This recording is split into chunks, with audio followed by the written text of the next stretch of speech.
AITA for leaving my girlfriend after finding out I was just a prop she planned to ruin?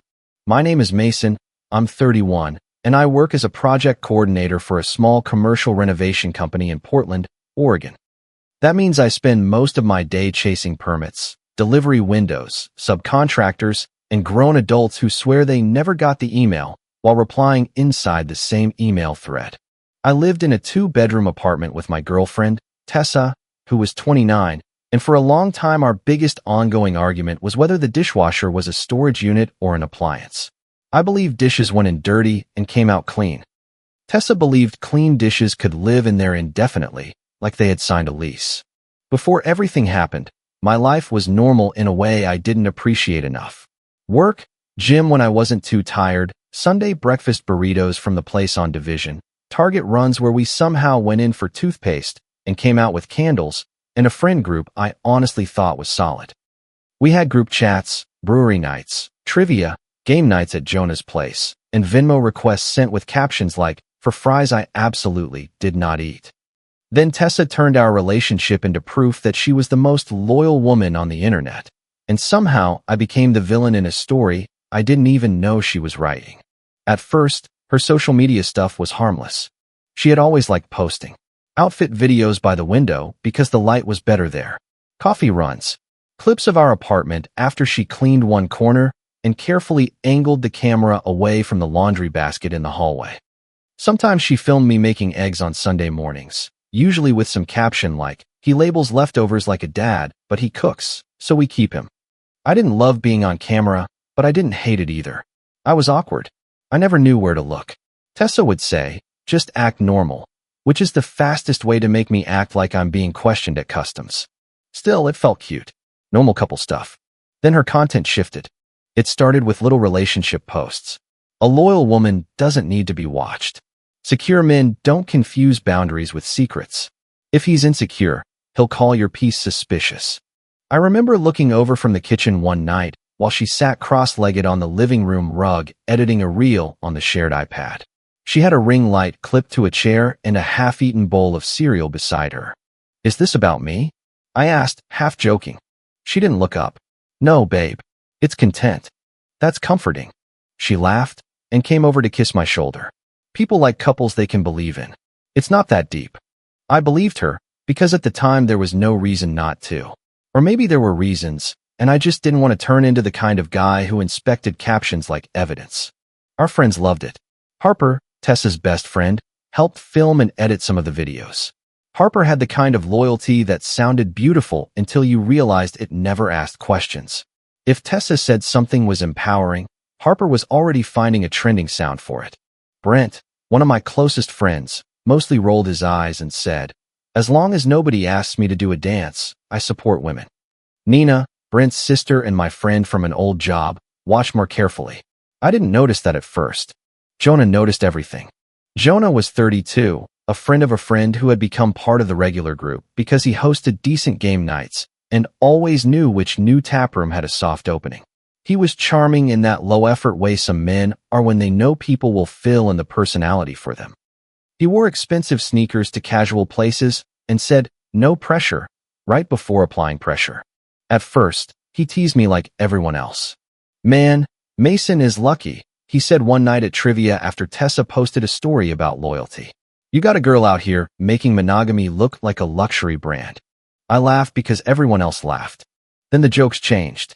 At a brewery in southeast Portland, we were sitting at one of those long picnic tables with QR code menus and sticky spots no napkin could fix. Tessa had ordered a flight and was holding each tiny glass up to the light like she worked there. Harper had her phone out, recording little clips. Jonah looked at Tessa's outfit and said, "Blink twice if Mason approved that." A few people laughed. I smiled because it was easier than making the air weird. Tessa touched my arm and said, "He's not like that." The words were supportive. Her tone wasn't. It was sweet in a way that made me feel like she had just excused me from a crime nobody had charged me with yet. "Yeah," Jonah said, grinning. "Mason's just quiet. Quiet can be intense." I took a sip of my beer and said nothing. That probably didn't help. The friend group had a group chat called Bad Decisions Committee, which was mostly memes and plans nobody confirmed until the last second. After that night, Jokes started popping up that felt pointed. Harper sent a TikTok about men who say they trust you but watch your story views. Jonah replied, "Don't let Mason see this." I wrote, "My story views are 3 construction suppliers and my aunt." Tessa reacted with a laughing emoji, but the joke stayed in the air. I tried bringing it up later, while we were loading the dishwasher. Or, more accurately, while I was loading it and Tessa was putting a coffee mug on the counter directly above it like she was testing my blood pressure. "Does it feel like people think I'm weird about you?" I asked. She turned around. "Weird how? Like I'm jealous? Or controlling?" Her face softened, but not all the way. "Babe, if you know you're not, why does it bother you? That feels like a trap."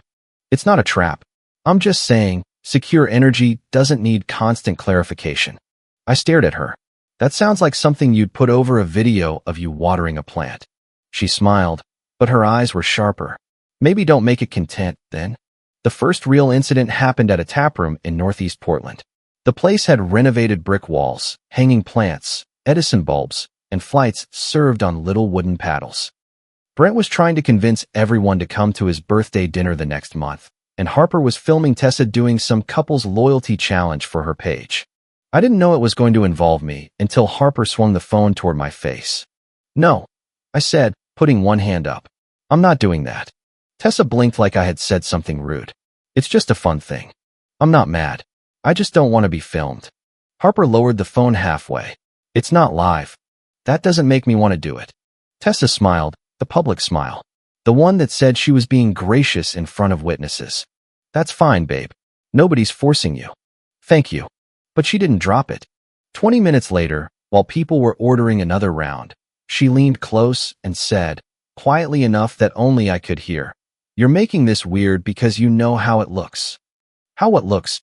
Refusing to answer loyalty questions. I refused to be content. Her smile stayed on. "That's not the same thing." When we got home, she acted normal. She changed into sweatpants, ate leftover pad thai standing at the counter, and complained that someone had Venmo requested her for onion rings when she only had one. The next morning, I saw her Instagram story. It was a cropped clip of me leaning away from Harper's phone. You couldn't hear me saying I didn't want to be filmed. You couldn't see that I had been relaxed before the camera turned. It was just me looking uncomfortable, with Tessa's caption over it. "Some men hate accountability when the camera turns on." Under it, a poll. "Would your partner pass a loyalty test?" I stared at the screen until it dimmed. In the group chat, Jonah had replied to the story with 3 laughing emojis. Brent wrote, "Mason looked scared." I typed, deleted, typed again, then put my phone down. Tessa came out of the bedroom, tying her hair up. "You saw it?" "Yeah. It was a joke." "It doesn't look like a joke." She sighed like I was making her carry something heavy. "Everyone knows you're not actually like that." "Do they?" "Mason." "What?" "You're doing the thing." "What thing?" "Taking something light and making it about control." I remember that sentence because it was the first time I felt the floor shift under me. Not because she yelled. She didn't. Not because she accused me directly. She didn't have to. She had found a way to make defending myself sound like proof. After that, it got worse in small ways. Small enough that every single one sounded petty if I tried to explain it.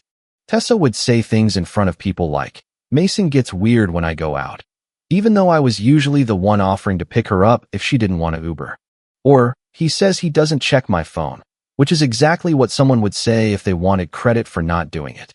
Or, "We're working on emotional safety," while touching my knee under the table like she was calming me down. Harper once said to me, "You know, having boundaries doesn't mean she owes you access to everything." I said, "I didn't ask for access to anything." She gave me that sad, patient look people give when they think you're lying to yourself. Jonah got bolder.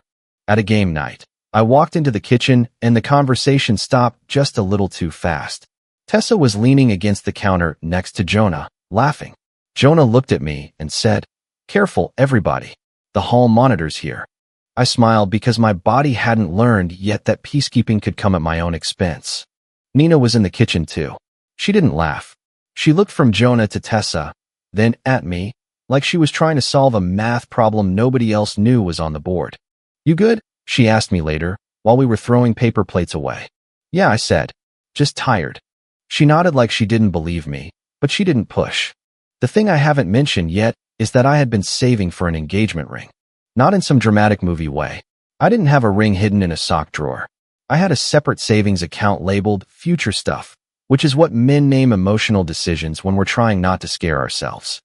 I had looked at rings twice on my lunch break, once while eating a gas station sandwich in my truck. I hadn't told anyone. That's part of why I kept trying to be reasonable. When you think you're building a future with someone, you don't want to believe they're building a case against you. The night I found the messages, I was folding laundry in the living room. It was raining in that steady Portland way that makes everything outside look like it's been rinsed and forgotten. My phone was charging in the bedroom, so I grabbed the shared iPad to play music. The iPad was still logged into Tessa's Instagram because she used it for editing reels. I didn't think about it. I opened Spotify, put on a playlist, and started matching socks from a basket that had been sitting in the hallway for 3 days. Then a notification dropped down. From Tessa's Instagram. Jonah, he looked so stupid when he tried not to react. My hand stopped around a black sock I was pretty sure wasn't mine. There are sentences your brain refuses to understand because understanding them means your life changes. I stared at the notification until it disappeared. I told myself there was context. Maybe they were talking about someone else. Maybe Jonah had sent it to the wrong person. Maybe I had become so sensitive that I was seeing ghosts. Then another notification appeared. Harper, just make sure Jonah deletes his side if Mason ever gets nosy. The room went quiet, even though the music was still playing. I sat down on the couch. My heart was going hard, but my thoughts were strangely slow. I remember noticing stupid details. The dead basil plant on the balcony. A water ring on the coffee table. One of Tessa's hoodies draped over the chair like she had just stepped out of it. I didn't open the message right away. I wanted to be the kind of person who didn't. I wanted to put the iPad down, wait for Tessa, and ask calmly. But the notification was there because her account was open on a shared device we both used for bills, streaming, and grocery lists. I hadn't gone hunting. It had landed in my lap wearing a name tag. So I opened it. I didn't read everything. I read enough. Tessa and Jonah had been messaging privately for months. Some of it was flirty. Not cartoonishly sexual, not the kind of thing people can't explain if they're shameless enough, but enough. Late-night jokes. Your trouble. Heart reactions. Compliments she didn't give me anymore unless there was a camera pointed at us. That hurt. Of course it hurt. But the worst part wasn't romantic. The worst part was strategic. Tessa had written to Jonah. Mason's too decent to make a scene. That's what makes him easy to frame as cold. Jonah had sent her a photo from game night. It was me sitting on the couch, looking down at my phone. In reality, I had been texting my boss because a delivery had gone to the wrong job site. In the photo, I looked detached and irritated. Tessa replied, "Perfect. I can use that if I post about men who detach when they're guilty." Jonah answered, "Bro always looks like he's silently judging." Tessa, he's not explosive. That's the point. Cold reads guilty on camera. I felt something in me go still. I clicked back, then opened her saved drafts because Harper had mentioned something about the birthday bit. Tessa kept content drafts in a folder on the iPad, neat little notes with titles like GRWM Loyalty Talk and Secure versus Controlling. In one note was a plan for Brent's birthday dinner. Loyalty roast, it said. The idea was to make it look like a fun relationship game after dessert. Couples would answer questions about trust. Harper would film for memories. Then Tessa would ask me why I had been so paranoid lately. If I refused to answer, it proved I couldn't handle accountability. If I got angry, it proved I was controlling. Then I saw the line. Tessa had sent it to Harper. If he reacts in front of everyone, I win either way. I took screenshots with hands that were shaking so badly I had to redo one. I sent copies to a private email, saved them in a secure folder, then put the iPad back exactly where it had been. 10 minutes later, Tessa came home with takeout. She had Thai food in one hand and her keys in the other. She kicked the door closed with her heel and said, "Babe, they forgot the spring rolls, so before you ask, yes, I'm already devastated." I looked at her face and almost did it. Almost asked, right there, in the kitchen, while rain tapped against the windows and her shoes left little wet marks on the floor. Instead, I said, "That sucks." She leaned up and kissed my cheek. "You good? Long day." "Same." She set the bag on the counter. Also, Brent texted. "His birthday dinner is officially at that brewery side room." "Cute, right?" "Yeah," I said. "Cute." I didn't sleep much. Tessa slept beside me like nothing in the world was wrong. At one point, she rolled over and put her hand on my chest, and I had to stare at the ceiling until the feeling passed. Not sadness, not anger, something uglier. The humiliation of realizing someone could touch you gently while planning to make you look unstable. The next morning, I drove to a coffee shop before work and sat in my car with the engine off. I called my Aunt Dina. Aunt Dina is 54, lives outside Salem, and has the emotional softness of a warm blanket wrapped around a brick. She helped raise me in the summers after my parents split up, and she has never once mistaken calm for weakness. I told her enough. Not every message. Not every detail. Just enough that there was silence on the line for a full 5 seconds. Then she said, "Okay. First thing, don't defend yourself in a room where someone already wrote the verdict." My throat tightened. I feel stupid. You're embarrassed. That's not the same thing as guilty. I should have noticed earlier. Maybe. Or maybe you loved someone and assumed they had a conscience. That's not a crime. I laughed once, but it came out rough. She kept going. Get your documents, change your passwords, check your lease, and stop giving liars a head start. I want to confront her. Of course you do. You're human. So be human with a plan. You don't need to shout to have a spine. After that call, I stopped moving like a man trying to prove he was calm and started moving like a man who actually was. I checked our lease. Both names. Renewal coming up in 2 months. I called the property manager from my work truck and asked what breaking or transferring the lease would look like.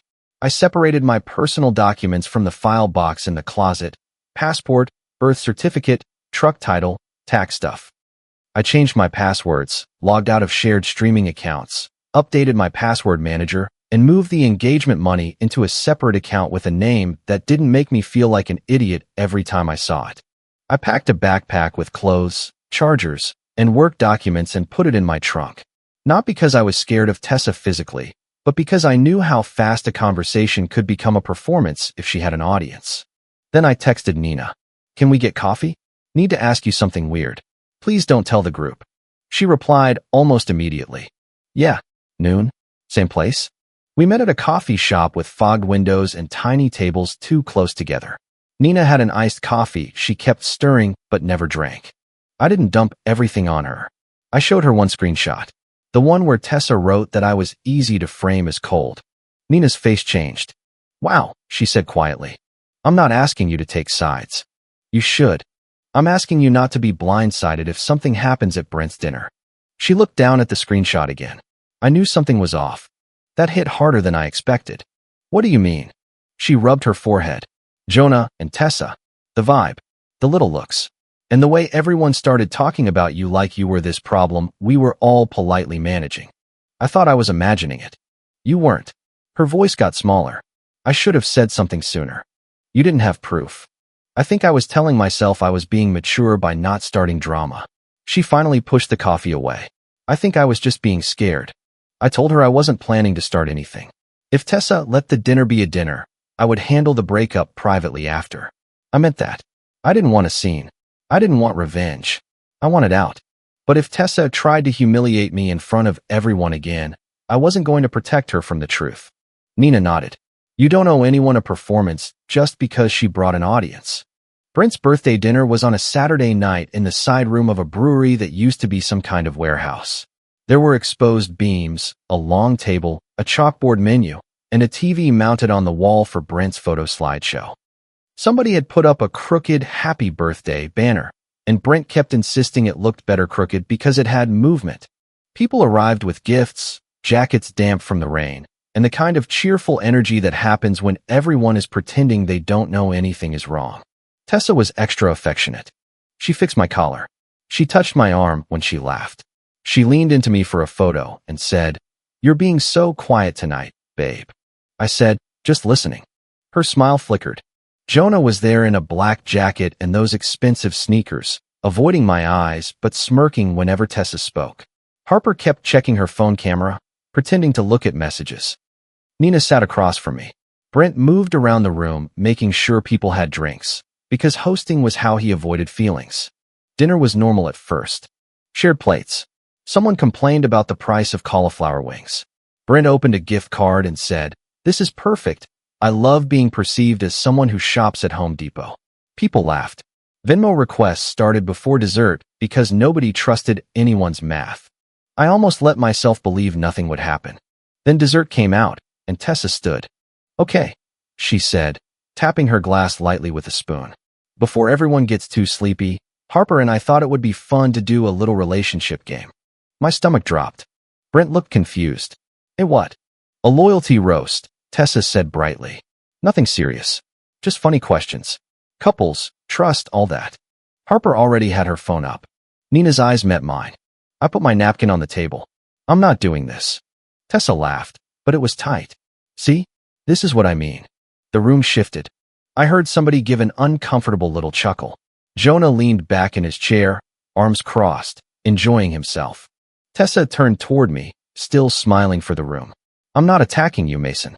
I'm just asking why this makes you so uncomfortable." I said I didn't want to be content. "It's not content. It's a game." "Then play without me." Her expression sharpened, but her voice stayed sweet. A loyal person doesn't panic when loyalty comes up. I could feel heat in my face. Old Mason would have tried to explain. Old Mason would have said, "I'm not panicking," and then everyone would have watched me panic while denying it. Instead, I took a breath.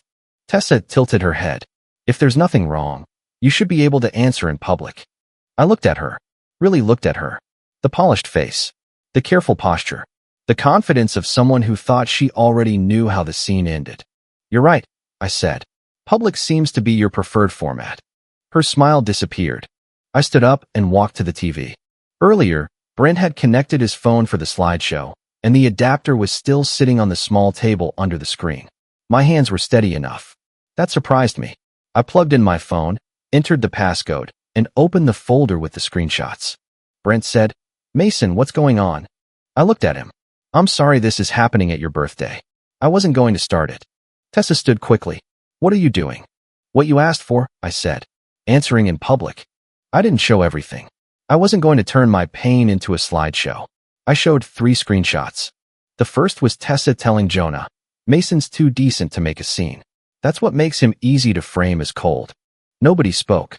The second was Jonah sending the photo of me from game night, with Tessa replying, "Perfect. I can use that if I post about men who detach when they're guilty." Someone whispered, "What in the world?" The third was the message to Harper. "If he reacts in front of everyone, I win either way." The room went silent in a way I had never heard a room go silent before. Not awkward, not confused. Silent like everyone had just realized they were standing too close to something rotten. Tessa's face changed completely. Not sad, not guilty, alarmed. "That is so out of context," she said. I turned from the TV to her. "What context makes that sentence better?" She opened her mouth, closed it, then looked at Harper. Harper had lowered her phone. Jonah pushed his chair back. "Bro, don't drag me into your relationship." Brent stepped in front of him before I could say anything. "No," Brent said. His voice was low, but it carried. "Sit down." Jonah blinked. "I'm not doing this in front of everybody." "You helped do this at my birthday?" "It wasn't that serious." Brent stared at him. "You used my birthday as a trap?" Jonah looked around, searching for someone to rescue him. Nobody moved. Tessa tried to recover. "Mason, can we talk privately?" I almost laughed, but I didn't. "No." Her eyes flashed. "So you're just going to humiliate me? You made this room part of our relationship. That's not fair. You keep asking for honesty in rooms you already poisoned." She stepped closer and lowered her voice, but everyone could still hear. "I never said you were controlling. I said I felt watched. You told people I checked your phone. I didn't. You told people I got weird when you went out. I didn't. You posted cropped clips to make me look guilty. And when I found out, you had a plan to make my reaction the story." Her mouth trembled then, but I still couldn't tell if it was pain or calculation. Nina spoke from across the table. I knew something was off. Tessa whipped toward her. "Nina, don't." "No," Nina said. Her voice shook, but she kept going. "I should have said something sooner. The way you and Jonah acted, the way everyone started treating Mason like he was dangerous for being quiet. It was wrong." Harper's face had gone pale. "I didn't know everything," Harper said. I looked at her. "But you knew enough." She didn't argue. A couple of friends looked down at their plates. One of them, Tyler, muttered, "Mason, man, I'm sorry." It was the kind of apology people give when their face has already apologized first. Tessa reached for my hand. I moved it away. "Mason," she said, and for the first time all night her voice wasn't polished. "Please, not like this." I felt the whole room holding its breath. I didn't want to be cruel. That mattered to me, even then. But I also wasn't going to step into another room so she could come back with a cleaner version.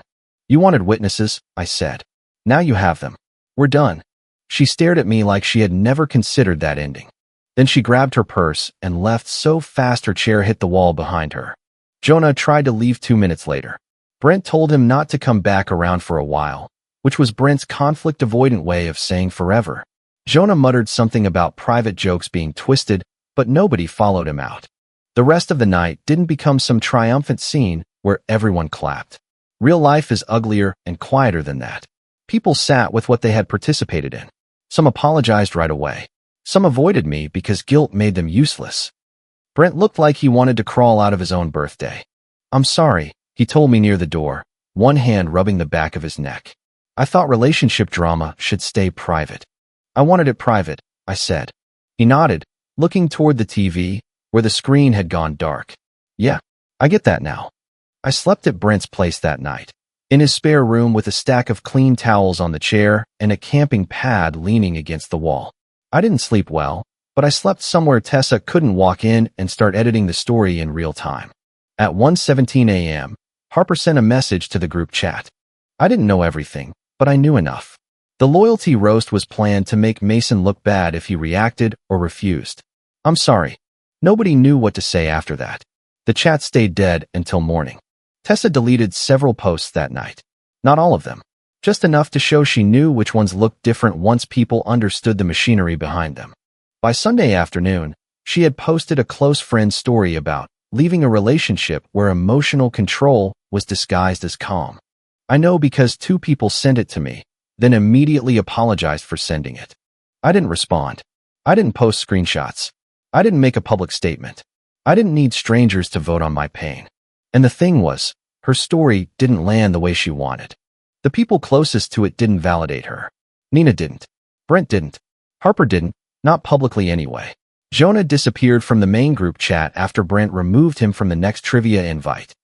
A small local boutique that had been sending Tessa free clothes quietly untagged themselves from a few of her posts and stopped commenting. She wasn't ruined. She didn't lose everything. Life isn't that clean. But she lost the thing she had been using to control everyone. She lost the benefit of the doubt.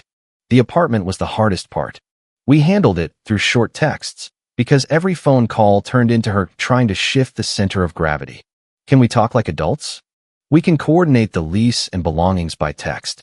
So that's it. 3 years and you're cold now? Number 3 years is why I'm keeping this clean. She moved to Harper's place first. I stayed with Brent for 2 weeks, then found a smaller 1-bedroom apartment on the east side with bad water pressure, a decent view of a maple tree, and no shared content calendar. The old apartment got sorted. Furniture divided. Streaming accounts separated. Utilities transferred. The dead basil plant stayed behind because neither of us wanted it, which felt appropriate. A few friends apologized properly over the next month.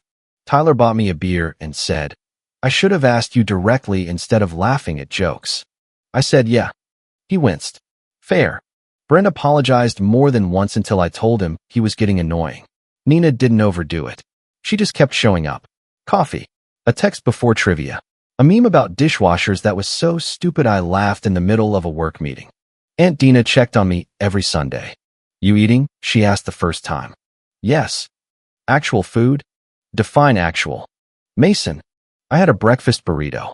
"Good." Any urge to write a dramatic internet post? "No." "Proud of you." Screenshots are for protection, not decoration. That became the rule. I kept the screenshots in case Tessa tried to accuse me again in a way that could affect my job or my life. I didn't use them to chase her around the internet. The breakup had already taken enough of my dignity. I wasn't giving it more. The strangest part was realizing the thing that hurt most. It wasn't just being lied to. It wasn't even Jonah, though I won't pretend that didn't make me feel like an idiot. The most humiliating part was how hard I had worked to be reasonable while someone else was making my reasonableness look like guilt. Every time I stayed calm, she called it cold. Every time I avoided a fight, She called it suspicious. Every time I gave her privacy, she used it as a stage curtain. I used to think silence was maturity. Sometimes it is. Sometimes silence is just you handing the microphone to somebody committed to misunderstanding you. A month after I moved, I woke up on a Sunday in my new apartment. No ring light. No iPad propped against a cereal bowl. No one filming near the window and asking me to walk through the background again, but naturally. Just me, a quiet kitchen, and rain ticking against the balcony railing. I made breakfast. Not a burrito that day. Eggs, toast, coffee strong enough to remove paint. I ate at my small second-hand table while the dishwasher ran in the background. It was half full. I ran it anyway. My phone buzzed. Nina, trivia tonight? Brent says he'll only complain about losing for 20 minutes this time. I looked around the apartment. There were still boxes against the wall. The couch didn't fit the room right. One cabinet door hung slightly crooked. It wasn't perfect. It was mine. I picked up my phone and typed back. Yeah, but no loyalty games. Then I put the phone down, drank my coffee while it was still hot, and let the dishwasher finish its cycle. If you like the stories, don't forget to leave a comment and support the channel by subscribing. See you in the upcoming stories.